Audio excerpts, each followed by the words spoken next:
Viva Voz, com Vera Magalhães.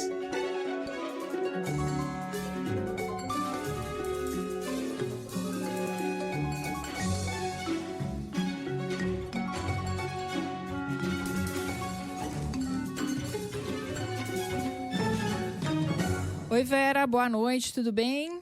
Oi, Débora, boa noite para você, para Carol, parabéns para você, querida, que está fazendo aniversário hoje, tudo de maravilhoso, e boa noite para os ouvintes também. Obrigada, querida. Oi, Vera, boa noite. Muito bem, vocês estão vendo aí pelas imagens que Vera Magalhães continua em Brasília, acompanha hoje o segundo dia do julgamento do núcleo crucial da trama golpista. E antes da gente começar a conversar aqui, Vera, a gente vai trazer um resumo das sustentações orais dos advogados que falaram hoje. Inclusive, essas falas ficaram bastante marcadas pelos questionamentos de provas, também questionamento da delação de Mauro Cid, até da conduta de Alexandre de Moraes. O advogado Celso Vilardi, por exemplo, que defende o ex-presidente Jair Bolsonaro, disse que ele foi dragado para o processo pela Polícia Federal e que não há provas do envolvimento de Bolsonaro no plano para matar autoridades, nem de participação no 8 de janeiro. Foi achada uma minuta do punhal verde e amarelo, uma minuta planilha de uma operação luneta e, como todos nós sabemos, o trágico episódio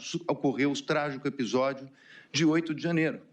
Presidente, eu vou demonstrar cuidadosamente, tratando da questão da minuta, ele não atentou contra o Estado Democrático de Direito. E não há uma única prova. O advogado Matheus Milanês, que defende o general Augusto Heleno, reclamou da dificuldade de acessar as provas, inclusive essa foi uma reclamação de praticamente todos os advogados, e criticou também a postura de Alexandre de Moraes durante o interrogatório dos réus. Nós temos 302 perguntas do ministro relator contra 59 da Procuradoria-Geral da República. Ou seja, nós temos uma postura ativa do ministro relator de investigar testemunhas. Qual o papel do juiz julgador? Ou é o juiz inquisidor? Milanês também disse que o ex-ministro estava afastado do núcleo do governo. E aí, gente, uma fala... Vai, perdão. Pois não, Carol, pode prosseguir. Sou eu, né? Então, tá certo. Eu ia falar da fala do advogado André Farias, que é o advogado do ex-ministro da Defesa Paulo Sérgio Nogueira, porque a fala dele chamou muita atenção. Acabou comprometendo o ex-presidente Jair Bolsonaro. Ele disse que o general não teve participação no plano de golpe, mas que atuou ativamente para dizer a Bolsonaro que nada poderia ser feito diante do resultado das eleições e que teve um papel pacificador contra medidas de exceção. Ele acabou sendo questionado pela ministra Carmen Lúcia sobre essa colocação. Vamos ouvir. O cliente de Vossa Senhoria, aspas, estava atuando para demover o presidente da República. Demover de quê? Porque até agora todo mundo diz que ninguém pensou nada. Claro, claramente, Vossa Excelência. Demover de adotar qualquer medida de exceção. Muito obrigado. Atuou ativamente. Já o advogado do general Braga Neto, José Luiz Oliveira Lima, criticou a delação de Mauro Cid. O tenente-coronel disse que entregou dinheiro ao general, né? Mas a defesa nega essa acusação e diz que Cid mudou de versão pelo menos 7 vezes.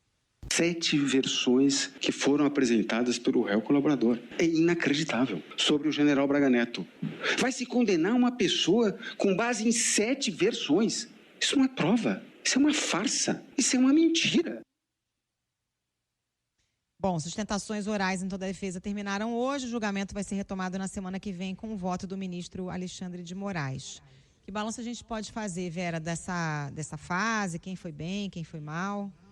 Olha, nesse segundo dia entraram em campo os titulares, né, das defesas. Parece que ontem a gente viu ali um time mais despreparado e hoje a linha de frente das defesas. Os 2 principais escritórios de advocacia que atuam, nesse caso, estão trabalhando para o Bolsonaro e para o general Braga Neto e foram justamente os que se destacaram no sentido de fazer uma defesa mais técnica. A defesa do advogado do general Braga Neto, o José Luiz Oliveira Lima, foi irretocável do ponto de vista técnico, porque ele trouxe muitos fundamentos para refutar a delação do Mauro Cid e também para contestar a participação do seu cliente diretamente na trama golpista. Mas como o Braga Neto é uma figura muito central na denúncia do PGR. E ele teve um papel ali de tentar pressionar os seus pares das Forças Armadas e para atuar, inclusive na frente ali de desqualificação de alguns generais nas redes sociais, etc., ninguém acredita que ele vá ser absolvido.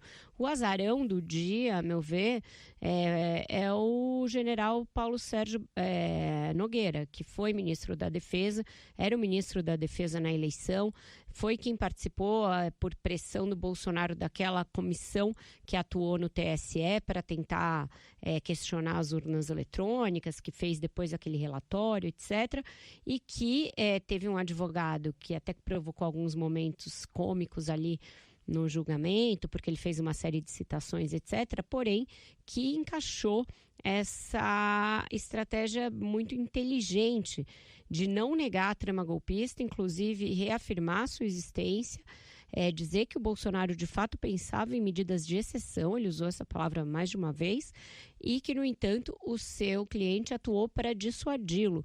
E aí, nisso, ele foi muito feliz em trazer depoimentos favoráveis ao general, vindos de outros que não foram sequer denunciados e nem indiciados, como o general Freire Gomes e o almirante Batista Júnior. Então, ele procurou deslocar o seu cliente desse time do núcleo crucial para o time dos militares que foram legalistas. Talvez ele tenha obtido êxito em, pelo menos, provocar uma dúvida em alguns ministros. Eu senti isso nos ministros com os quais eu falei ao longo do julgamento, que eles ficaram em dúvida e que vão aguardar para ver o que o ministro Alexandre de Moraes vai trazer no seu voto. Vera, você já quer comentar sobre... Porque todos eles, ou boa parte deles, criticaram a delação de Mauro Cid. Isso já vem acontecendo há um tempo. Não sei se você já quer falar sobre, comentar agora, porque a Isa tinha uma repercussão no meio jurídico e político. Não sei se ela tá pronta. Isa Stacianini está aqui no estúdio, ao meu lado. Inclusive, abriu a porta do estúdio da CBN para mim hoje. A gente já trocou figurinha mais cedo. As duas estávamos lá no Supremo. Isa, conta pra gente como esses 2 dias foram analisados aí na comunidade jurídica, o que chamou mais a atenção. Oi, Vera, muito boa noite a você, a Débora, a Carol, aos ouvintes. Olha, eu conversei hoje durante todo o dia com advogados de alguns réus e também com professores analistas, até ministros do Supremo. O que eu ouvi de um ministro é que não muda nada, que era tudo conforme o esperado dentro do script, que os rumos ainda vão ser mantidos, ou seja, não houve nenhuma surpresa. Agora, alguns juristas avaliam que alguns réus podem receber penas menores ou até absolvidos. E aí, esses advogados me falam que entre os absolvidos, provavelmente podem ser ou Paulo Sérgio Nogueira ou Augusto Heleno. E aí eu perguntei, mas por que Augusto Heleno? Começando por ele. E aí eles me falam que é uma pessoa com muita história dentro do Exército, que o comandante, o general Tomás Paiva, é muito próximo do ministro Alexandre de Moraes e que tem mostrado a ele uma história que Heleno fez muito em operações e missões em favor do Brasil, que tem uma carreira sólida e que é um general bastante respeitado. E o que esses juristas falam é que com ele foi encontrado apenas aquelas anotações que, de fato, ele tinha um envolvimento importante dentro do governo, mas não com um poder decisório de golpe de Estado.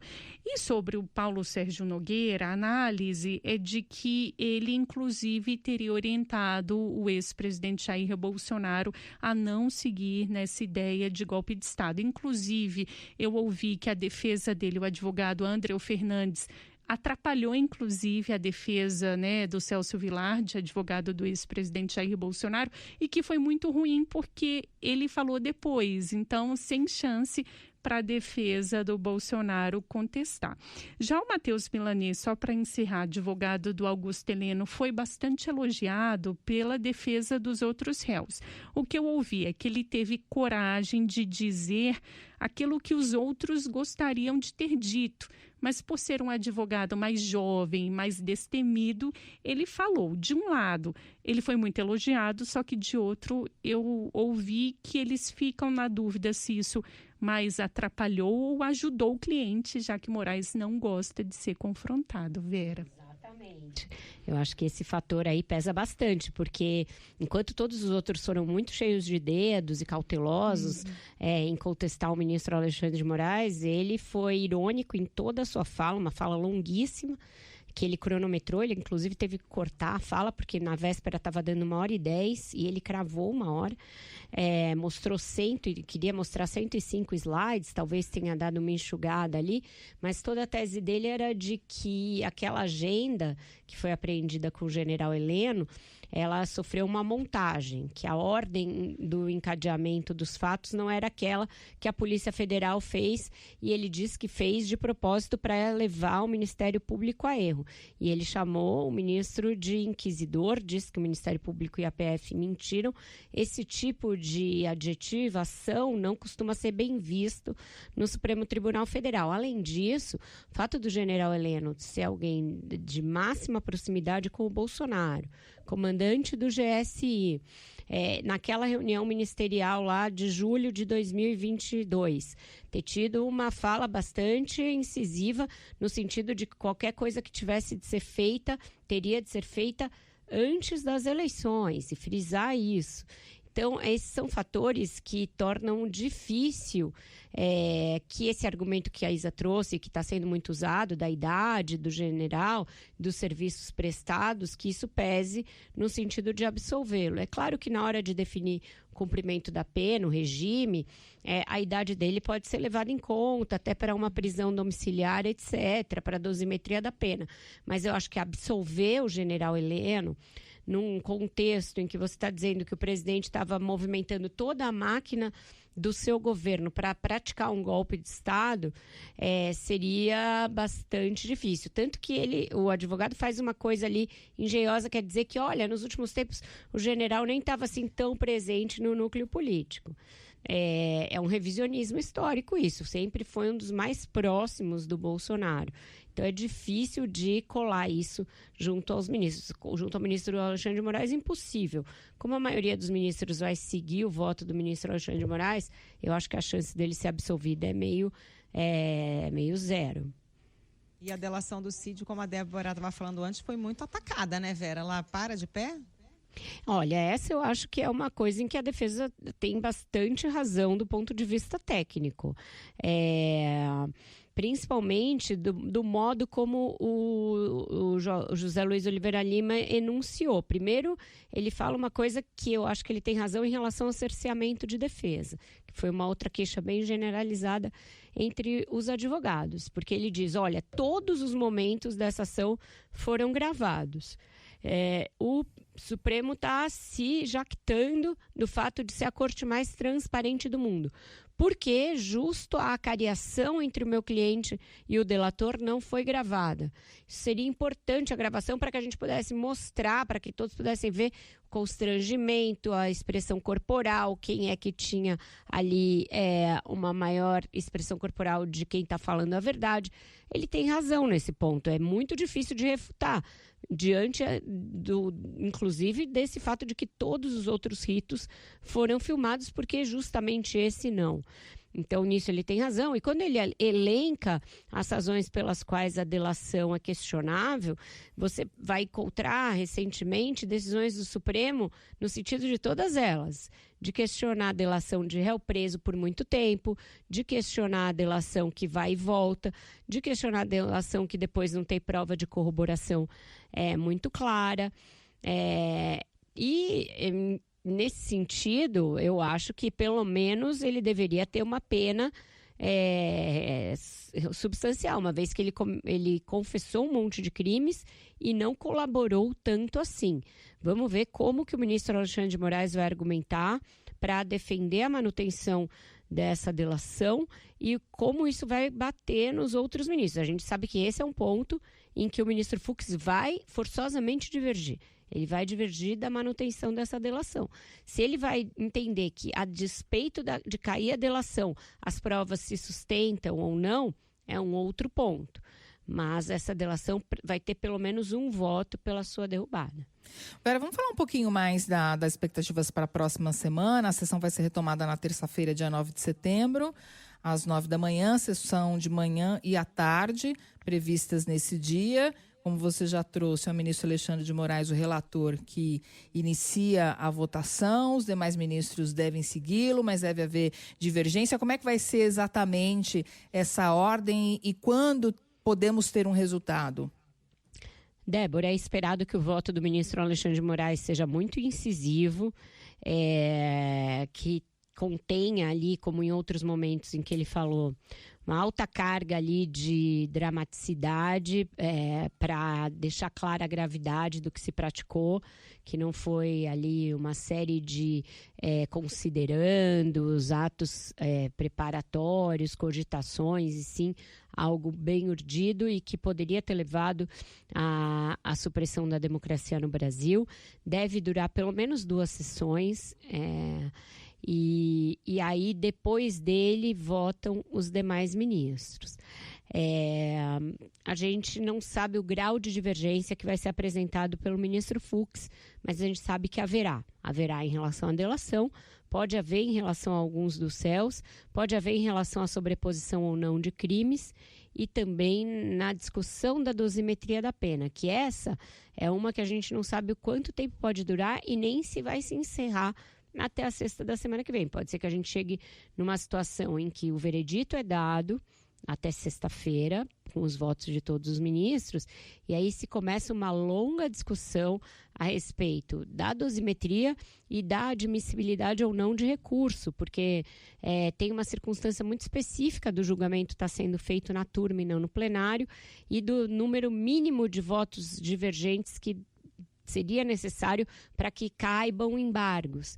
Então, isso também vai suscitar uma longa discussão, vai levar a recursos diversos por parte das defesas. Então, pode ser que a gente tenha uma prorrogação para além da semana que vem para a discussão dessas coisas que não são só acessórias, são elas que vão definir se as pessoas vão ficar presas em regime fechado ou não, se o Bolsonaro vai ser preso, caso seja condenado efetivamente em regime fechado, ou se vai prosseguir em regime de prisão domiciliar. Então, acho que a gente ainda tem uma longa jornada no Supremo, isso fora os desdobramentos políticos desse caso que a gente tem visto aí, né? Agora, gente, enquanto isso, aumenta a pressão para avançar com o projeto da anistia no Congresso. A Samantha Klein tem as informações para a gente em Brasília. Oi, Samantha. Carol, inclusive teve reunião hoje à tarde com o presidente Hugo Mota, presidente da Câmara dos Deputados, com Ciro Nogueira, presidente do PP, e também Tarcísio de Freitas, governador de São Paulo.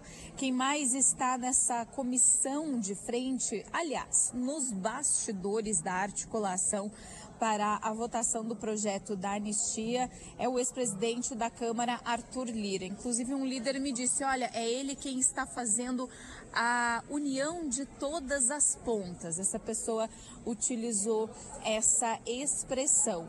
Ainda que Mota tenha se mostrado resistente a uma anistia ampla e restrita que atinja os réus do inquérito do golpe, ele já sinalizou que a urgência, o requerimento de urgência para o projeto da anistia pode entrar na pauta já na semana que vem, e que o texto em si, esse texto que não é existente, mas é claro que quando for necessário ele estará escrito, poderá ser pautado após o fim do julgamento do núcleo crucial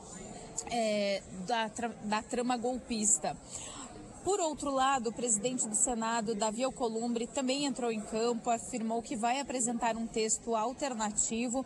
A proposta dele é focar na dosimetria das penas, trazendo, portanto, penas menores, com menos tempo, mas não um perdão integral. E nesse caso, não se beneficiaria o ex-presidente Jair Bolsonaro. Essa proposta aí desagrada a oposição. O senador Flávio Bolsonaro diz que não vai ser aceito um projeto como esse que vem sendo costurado por Alcolumbre. Quem também se manifestou numa entrevista à Globo News foi o presidente do PL, Valdemar Costa Neto, corrigindo aqui. Ele admitiu que a proposta de anistia pretende perdoar, sim, o ex-presidente Jair Bolsonaro, Braga Neto, entre outros réus. Por outro lado, os governistas estão tentando barrar a proposta, buscam agendas com Hugo Motta para tentar impedir essa votação, falam até em inconstitucionalidade em caso de aprovação e sanção, mas fato é que sim, a anistia está avançando a passos largos aqui na Câmara e também no Senado, mas uma proposta alternativa. Com vocês. Obrigada, Samantha. Agora, Vera, os próprios ministros do Supremo já têm dito nos bastidores que esse tipo de proposta é inconstitucional, né? Pois é, mas vai ficar de novo para eles o ônus de declarar essa inconstitucionalidade caso isso passe. Vamos só deixar claro que, assim, a articulação está a todo vapor, mas a gente viu na semana passada com a PEC da blindagem que esse tipo de proposta muito ousada é difícil de levar até o final, porque tem reação da opinião pública, a sociedade vai se mobilizar, a imprensa vai ficar em cima, as digitais de quem está articulando forçosamente vão aparecer, como está aparecendo agora, Hugo Motta, Arthur Lira, Ciro Nogueira, Rogério Marinho. A gente tem que dar os nomes, né? Não pode ser uma coisa com um sujeito oculto. A gente tem que dar os nomes de quem está querendo fazer letra morta de um julgamento que é histórico, é necessário para que o Brasil siga como um país democrático, é necessário para que a Constituição continue valendo e é necessário para que no futuro os anistiados de amanhã não se sintam à vontade para praticar os mesmos atos novamente, como está acontecendo nos Estados Unidos. Vamos ser muito claros em relação ao que está acontecendo hoje nos Estados Unidos. O presidente Donald Trump, no seu primeiro mandato, fez de tudo para não reconhecer a eleição do Joe Biden, incentivou os atos que levaram a mortes no Capitólio, e não foi julgado por insurreição. Ele foi ali, o Congresso evitou julgá-lo, o Partido Republicano não impediu que ele fosse candidato novamente, eles não têm algo como uma justiça eleitoral que o impedisse de ser candidato, e mesmo sofrendo uma série de processos sobre esse assunto e outros, ele pôde se candidatar, venceu a eleição e voltou disposto a fazer aquilo que não conseguiu fazer no primeiro semestre. Portanto, não tenhamos ilusões a respeito de pessoas que têm um DNA antidemocrático. Sempre que elas tiverem a oportunidade, elas vão colocar em curso o seu DNA antidemocrático. Então, é preciso inquirir esses deputados. É isso que os senhores querem para o Brasil? É esse o caminho que os senhores entendem que é o correto para o Brasil? Passar por um julgamento em que todas as instituições democráticas estão envolvidas, depois de uma tentativa de depredar a sede dos três poderes, que todos eles que agora tramam pela anistia se mostraram indignados, fizeram ali repúdios, etc., mas parecem já ter esquecido. Então é isso que vocês querem, fazer de tudo uma grande história da carochinha que não aconteceu, como se ninguém tivesse visto as cenas que viu pela televisão, como se não houvesse uma reunião ministerial filmada dentro do Palácio do Planalto, em que o presidente da República e vários ministros desfilam um corolário de opções para não reconhecer uma eleição ou para talvez até não realizar a eleição. É isso que a gente quer para o Brasil? Então, eu acho que a gente tem que, daqui para frente, cobrir essa anistia como está cobrindo esse julgamento, com a imprensa inteira em cima, pondo o microfone na boca desses deputados e senadores e fazendo eles falarem. Eles não são pessoas que atuam só nos bastidores, são pessoas com mandatos. São pessoas que têm de vir a público dizer o que estão tramando, por que estão tramando, em nome de quem e em nome de quê. Agora, Vera, com a ampliação dessa articulação de um tema que é inconstitucional, que não é aprovado pela população, há algum risco de que isso contamine o julgamento? É uma preocupação das defesas?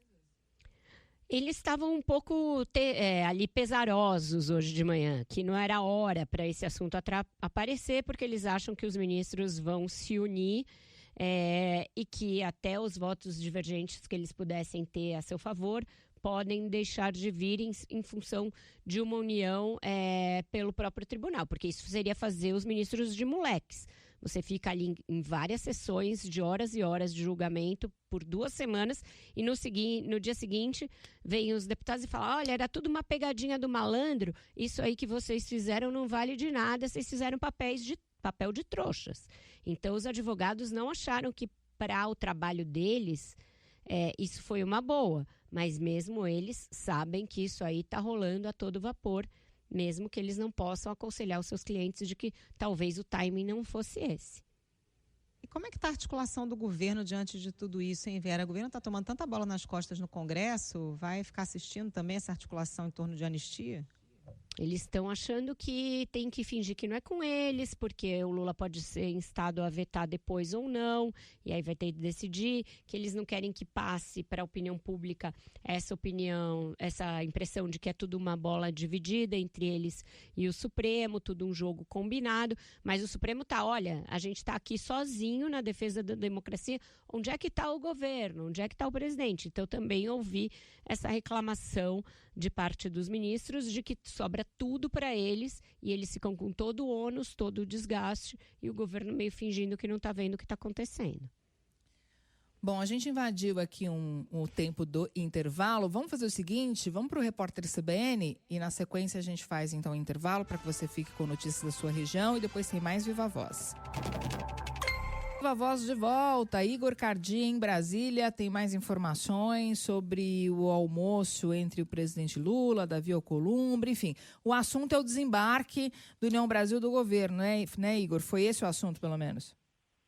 Foi o cardápio do almoço, né, Débora? Muito boa noite para você, também para os nossos ouvintes. Pois é, no dia seguinte, depois que o PP e o União Brasil anunciaram o desembarque do governo Lula, ainda há aquela indefinição de quando e se os ministros André Fufuca, do Turismo, e Celso Sabino, do Turismo, e André Fufuca, do Esporte, entregarão os seus cargos. Eles ontem fizeram publicações e também o ministro do Esporte, André Fufuca, chegou a emitir uma nota ali, dizendo que seguem trabalhando com orientação do governo do presidente Lula, mas fato é que neste almoço estavam a ministra Gleisi Hoffmann, o presidente do Senado, Davi Alcolumbre, que fez a indicação de outros 2 ministros para o governo do presidente Lula, Valdez Góes, e também os ministros que receberam o aval dele, né? São 4 ministros do União Brasil, também tem o presidente da Caixa que recebeu o aval de Arthur Lira, mas quem deve receber essa indicação aí de saída do governo é Celso Sabino, do União Brasil, e aí ele também estava nessa reunião com o presidente Lula e por conta disso o veto à permanência na esplanada não deve atingir, então, os outros ministros, como eu disse agora há pouco, Valdez Góes e Frederico Siqueira. Davi Alcolumbre foi perguntado neste almoço ali sobre a indicação de possíveis nomes para a vaga do ministro Celso Sabino, mas Celso Sabino ele estava relutante ali sobre deixar o governo, porque a COP está chegando, tem outros eventos importantes para o turismo aqui no Brasil e ele pretendia então deixar a pasta apenas em abril, março do ano que vem, quando há aquele prazo de desincompatibilidade do governo, já que Sabino é deputado federal e deve concorrer à reeleição no ano que vem. Então uma ala ali no Planalto acredita que apesar dessa pressão, Fufuca e Sabino devem permanecer no governo, usando esses argumentos que planejam então a reeleição no ano que vem, tem entregas para fazer, e uma outra ala dizem que eles devem, então, sair logo neste mês. Ontem havia aquela indicação, até comentei aqui, de que o presidente da União Brasil, Antônio Rueda, chegou a dizer que o prazo era ontem mesmo, eles tinham que entregar a pasta ontem mesmo. Mas, por outro lado, Ciro Nogueira, também presidente dessa federação, União Progressista, disse que teria bom senso que os ministros que ocupam o governo deveriam, então, aguardar um pouco para poder entregar a pasta. Fato é que André Fufuca não estava neste almoço. Esse almoço contou só, então, com os ministros do União Brasil, as indicações do União Brasil, e o presidente Lula há essa possibilidade ainda de conversar com André Fufuca também sobre essa possibilidade de saída do governo. Débora. Obrigada, Igor Cardim, pelas informações. Agora, Vera, o que é mais negócio para o governo? Porque ficar não significa que a pressão vai arrefecer, né? Que eles não vão continuar fazendo essa pressão em cima dos ministros e mesmo jogando contra o governo, né? Mas você veja o tipo de desembarque que está se querendo, né? Primeiro é um desembarque só de quem tem cargo eletivo. Então, os diretores de empresas, de bancos, podem ir ficando e tudo bem. E como se eles não fossem militantes dos partidos e não trabalhassem para as campanhas, para as máquinas de campanhas de parlamentares do partido. Então, essa parte todo mundo tem uma amnésia seletiva. O segundo desembarque muito engraçado é assim, a gente é uma federação, a gente vai juntar o dinheiro, vai juntar o número de cadeiras e tal, mas na hora de decidir um desembarque, para um partido vale uma coisa e para o outro vale outra coisa. Quer dizer, esse pessoal está realmente a cada semana inventando novas maneiras de zombar da nossa cara, porque não é possível uma coisa dessa. E são sempre os mesmos que estão no momento 1, articulando anistia, PEC da blindagem, aquela proposta também imoral do Banco Central que a gente vai tratar daqui a pouco com o Bruno Carazo, são os mesmos que estão tramando 2026, mas querendo sugar até a última gota do fato de ser governo sem entregar os votos que tem. Então, é o tempo inteiro aplicando a lei de Gerson. Como eu posso levar vantagem em tudo e sair por cima e ser o mais esperto da praça? Só que a esperteza, quando é demais, ela engole o esperto. Então, eu acho que o governo deveria também ser mais incisivo em cobrar desses partidos essa entrega que a Débora está falando. Acontece que qual que é o problema? É um governo de minoria. E um governo de minoria não pode fazer isso e sair dando truco porque corre o risco de ouvir 6. Então, se falar, não, então vocês vão embora, vão com tudo, não deixem nada para trás. Eles vão perder os poucos votos que ainda podem ter e o apoio de alguns desses líderes lá na frente, em 2026, porque a gente sabe que esses partidos nunca vão integralmente coesos para as eleições, que a depender de um estado A ou B, eles vão fazer alianças diferentes e o Lula ainda espera ter o apoio de alguns desses dirigentes, tanto do União quanto do PP, para sua reeleição no ano que vem. Então, é essa situação em que eles fingem que desembarcam, o governo finge que fica indignado e que cobra lealdade e as coisas continuam mais ou menos como antes. Vamos para o intervalo, gente? Bora! Vamos. Voltamos já com o Bruno Carazo. Já está conosco na linha, diretamente, eu não sei se ele está em São Paulo ou em BH, nosso colunista Bruno Carazo. Boa noite para você, Bruno. Oi, tudo bem, Vera? Tô em BH, estava em São Paulo, mas agora estou em BH, estou em casa. Prazer falar com vocês. Oi, Débora. Oi, Carol e todo mundo que está acompanhando a gente. Oi, Bruno. Oi, Bruno. Então, quem nos acompanha por imagem agora tem uma escalação São Paulo, BH, Brasília, Rio de Janeiro, aqui CBN em todo o Brasil. Bruno, a gente falava no seu comentário da semana passada sobre alguns sinais que começavam a aparecer de desaceleração da economia, ou seja, que os juros altos do BC estavam começando a surtir efeito para fazer a economia girar mais devagar. E agora, ontem, saíram os dados do PIB, que comprovam que esse fenômeno está acontecendo. É o que o BC queria, mas não necessariamente o que o governo deseja para efeitos de narrativa, né, do Brasil, e ainda não é o suficiente para levar a inflação para a meta.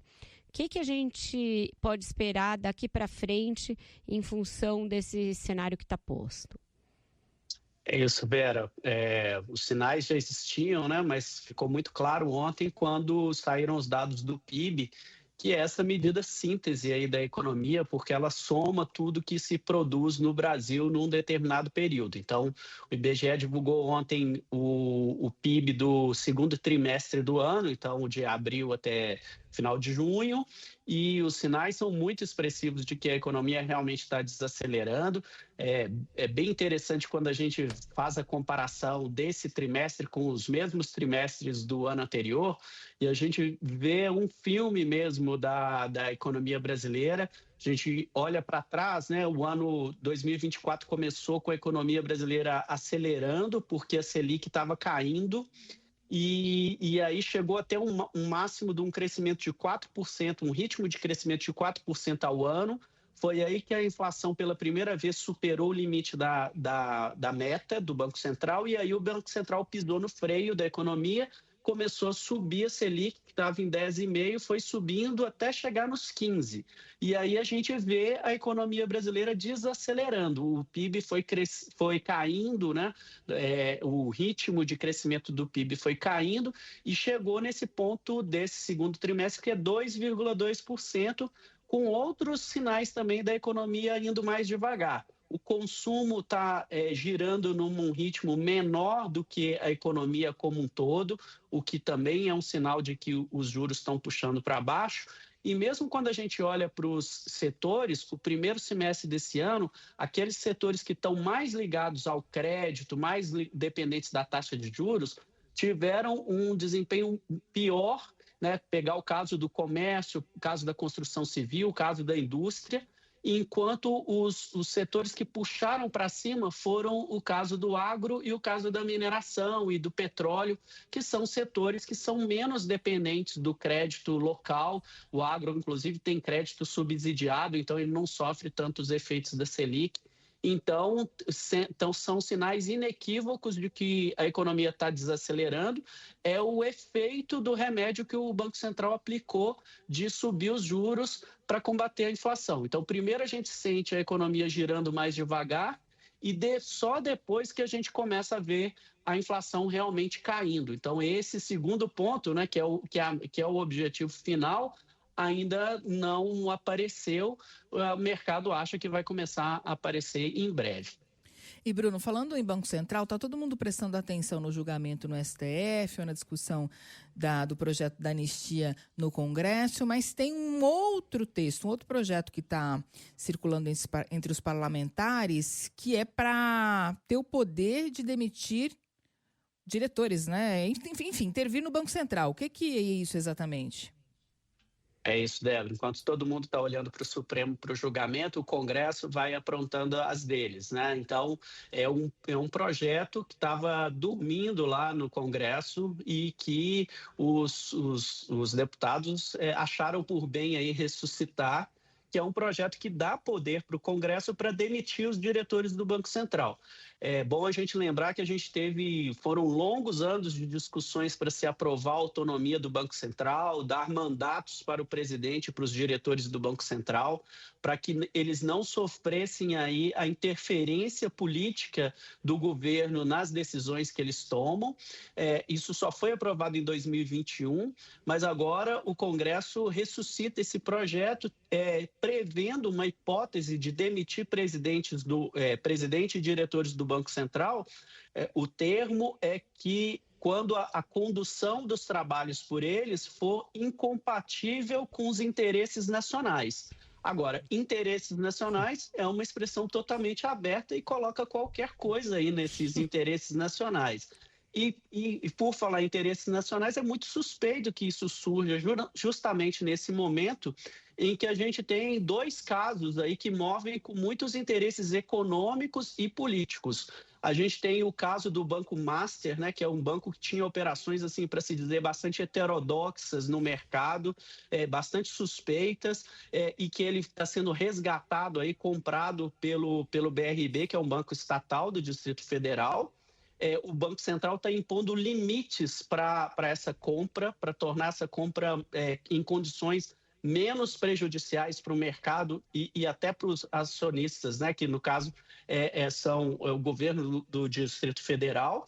E a gente tem aquela operação contra o PCC que bateu na Faria Lima, bateu em várias fintechs, e o Banco Central, junto com outras medidas, inclusive da Receita Federal, estão aí apertando o cerco contra essas instituições, que muitas delas acabam sendo utilizadas para fins indevidos. Então, é bastante curioso que esse tema da possibilidade de demissão dos diretores do Banco Central surja nesse momento em que esses dois casos aí estão sendo tratados.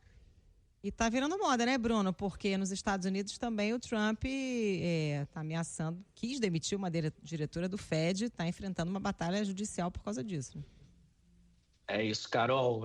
Lá nos Estados Unidos, o Trump está querendo a todo custo fazer com que as taxas de juros caiam. E primeiro ele comprou uma grande briga com o presidente do Banco Central, que é o Jerome Powell, e agora ele demitiu na canetada essa diretora, a Lisa Cook, do Fed. É bom lembrar que no Banco Central, a independência, a autonomia do Banco Central vem desde 1913, então é mais de 100 anos de história.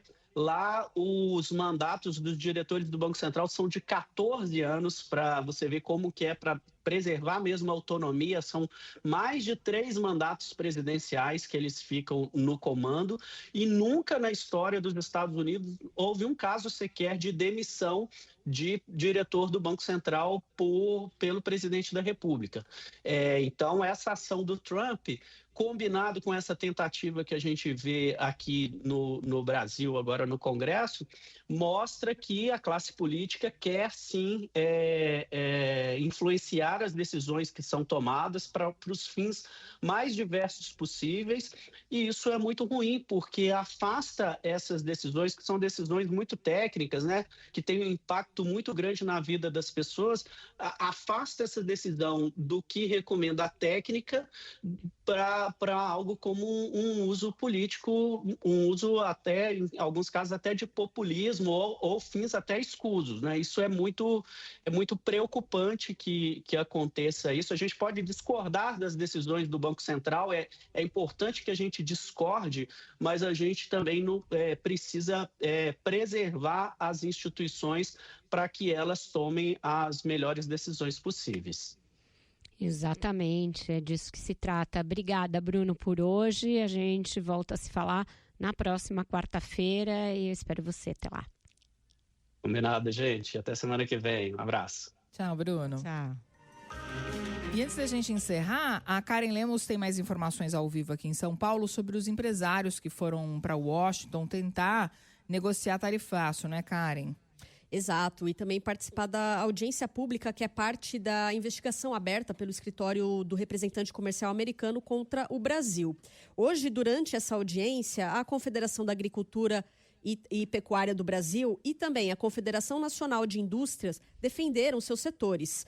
O embaixador Roberto Azevedo, que é o consultor da CNI, afirmou que os argumentos apresentados pela associação, que representa a indústria brasileira, demonstram que o Brasil não adotou práticas injustificáveis que tenham onerado ou restringido o comércio com os Estados Unidos, e acrescentou que os fatos mostram que, na verdade, as empresas americanas, em geral, que se beneficiaram das políticas brasileiras.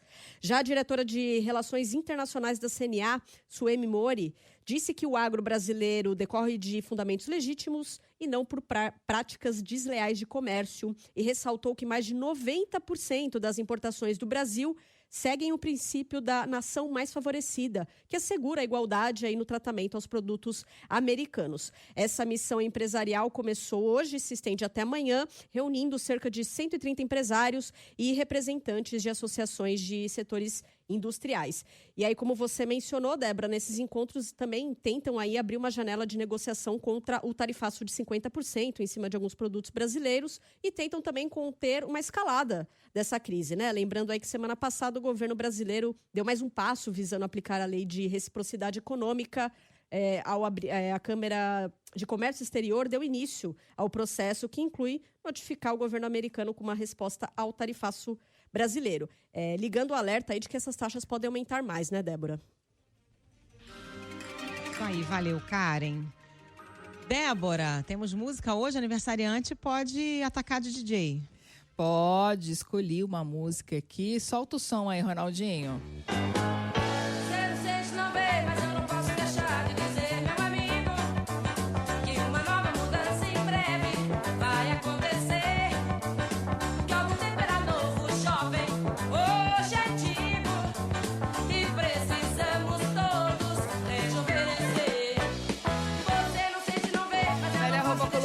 Uma letra do Belchior na voz da Elis Regina. Eu sou uma grande fã de Belchior. É uma música de 76, tem um aninho só a menos que eu, mas eu gosto muito dessa mensagem que o Belchior traz, né? Precisamos todos rejuvenescer. Obviamente que isso não tem nada a ver com o rejuvenescimento físico, nada contra quem busca isso, mas ele fala muito vai muito no sentido de nos fechar para o novo, né? De estar aberto para as mudanças que o mundo traz, para a realidade, para o presente, também de olho nas possibilidades do futuro. E tem um trechinho da música também.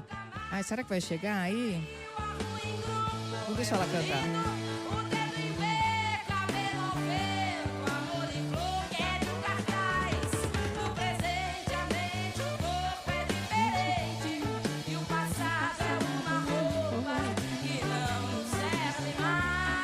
Passado é uma roupa que não nos serve mais, é daqui pra frente. Obrigada, gente.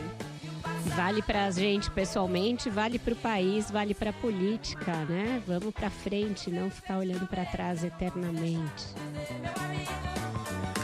Parabéns! Valeu, Vera. Beijo, meninas. Obrigada, Vera. Até amanhã. Beijo. Até amanhã, meninas. Aí direto de São Paulo.